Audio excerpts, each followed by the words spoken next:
Bonjour Amin Malouf. Bonjour. L'un des plus grands écrivains de la francophonie en cette journée internationale de la francophonie. Ce 20 mars, vous êtes bien sûr élu à l'Académie française et vous êtes aussi l'auteur de Léon l'Africain, Le Rocher de Tagnos, de livres immortels. Le pouvoir des mots, c'est le thème de cette journée de la francophonie. Vraiment, les mots ont du pouvoir pour vous? Je pense que les mots, effectivement, ont du pouvoir. Je retiendrai un aspect, en tout cas. Quand les gens ont les mots pour s'exprimer, ils utilisent moins la violence. Oui. Souvent, la violence naît de l'incapacité de répondre avec des mots. Oui. Vous avez dit dans un livre d'ailleurs, Le peuple de Balthazar, lorsque la foi devient haineuse, béni soit ceux qui doutent. Moi, je donne beaucoup d'importance au doute. Je pense que c'est ce qui est constitutif de la conscience morale des personnes, c'est qu'il y ait constamment le doute, l'interrogation. Oui. Le doute, c'est une valeur de la francophonie? Pas spécifiquement de la francophonie. C'est une valeur de toute culture, de toute civilisation, de toute existence humaine. Oui, on voit aujourd'hui la violence, on a vu des attentats encore cette semaine en Afrique notamment. Les mots, la francophonie, peuvent avoir une influence sur le cours des choses. Je pense que quand il y a des situations aussi complexes que celles que nous avons aujourd'hui, il est très important que l'on définisse avec des mots ce qui ne va pas, comment trouver des solutions. Et malheureusement, j'ai toujours le sentiment qu'on ne le fait pas suffisamment. Oui, il y a au Liban, votre pays d'origine, la connaissance de ce qu'est la guerre, la connaissance de ce que ce sont les haines finalement. Aujourd'hui, de cette expérience-là, il peut naître un souffle de paix.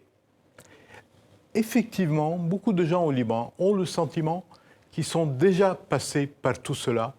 Je ne dirais pas qu'ils ont été vaccinés, mais en tout cas, ils hésitent beaucoup à replonger dans des expériences de guerre civile, malgré tout ce qui arrive autour d'eux, et notamment en Syrie. Vous y croyez aux valeurs de la francophonie?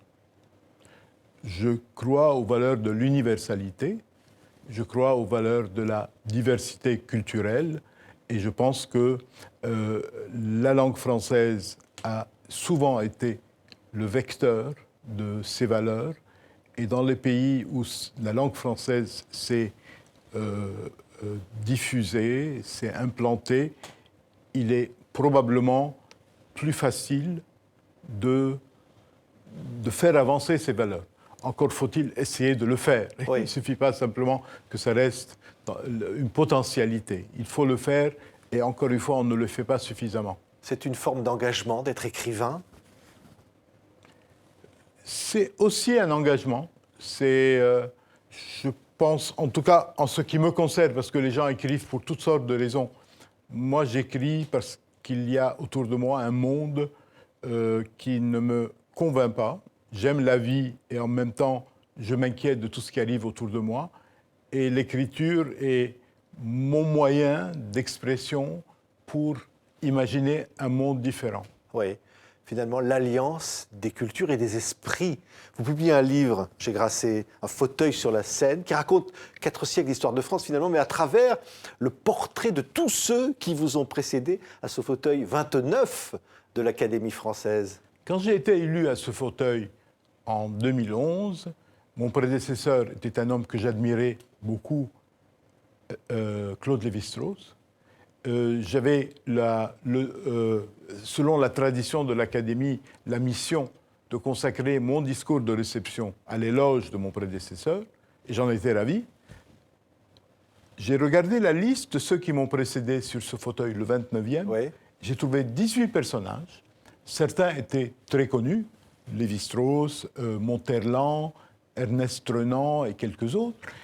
Et il y avait au moins une dizaine dont je n'avais jamais entendu le nom. Vous n'avez jamais entendu. Vous avez dit, je vais devoir lire ces livres finalement d'inconnus. Hein. Parmi ces personnages, il y a un qui a été, je pense, à l'origine de cette envie d'écrire ce livre. Il s'appelle Joseph Michaud. Il est aujourd'hui complètement oublié. Il a vécu au début du XIXe siècle. Il a écrit une histoire des croisades qui, pour moi, a été essentielle parce que mon premier livre, il y a maintenant plus de 30 ans, a été consacré aux croisades. Quand j'ai commencé à faire mes recherches, j'ai découvert chez un libraire du quartier latin 7 volumes de l'histoire des croisades publiés par Michaud au début du XIXe siècle. Ce livre a été essentiel pour moi parce que Michaud a cette particularité de rassembler toutes sortes de documents qui m'ont été extrêmement précieux. Et je me suis dit, il faut aussi que je parle de Michaud, il faut aussi que je parle d'Ernest Renan, qui est une figure intellectuelle majeure et qui, en plus, a été au Liban dans les années 1860 et a été un peu le redécouvreur de la civilisation phénicienne. Quand vous allez à Byblos, qui est un des plus beaux lieux au Liban, vous trouvez des fouilles qui ont été commencées par Renan. C'est depuis 1634 que cette aventure dure. Le premier qui avait occupé votre fauteuil, celui qui est le vôtre aujourd'hui, eh bien, il va se tuer dans la Seine. Hein. Il s'appelait Pierre Bardin. Il est complètement oublié. Il a été élu en 1634 et en 1635, un peu plus d'1 an plus tard, il va du côté de Charenton avec son pupille. Ils vont se baigner dans la Seine. Son pupille est en train de se noyer. Il se jette à l'eau pour le secourir. Le pupille s'en sort, mais lui, il n'arrive pas à se sauver. Donc, il meurt. C'est le premier immortel à mourir. C'est ça. C'est une aventure d'être académicien. On se rend bien compte à travers ce livre formidable, Un fauteuil sur la Seine, 4 siècles d'histoire de France, publié chez Grasset. Je disais, vous le parliez d'il y a plus de 30 ans, mais c'était il y a exactement 30 ans que vous aviez publié Léon l'Africain. 30 ans, Amin Maalouf. Mon premier livre était donc Les Croisades en 83. Le temps passe très vite. Et dans quelques semaines, je vais fêter mes 40 ans de présence à Paris. Donc ce livre, c'est aussi un mot d'amour à Paris, au bout de 40 ans de vie dans cette ville merveilleuse et qui récemment a été un peu éprouvée quand même. Oui, et puis le Salon du Livre en ce moment, c'est aussi un mot d'amour à tous ceux qui vous livrent, c'est-à-dire à tous ceux qui sont les lecteurs. Oui, je pense que le livre est une des plus belles inventions de l'espèce humaine. Aujourd'hui, nous avons toutes sortes de moyens d'acquérir la connaissance, et c'est tant mieux.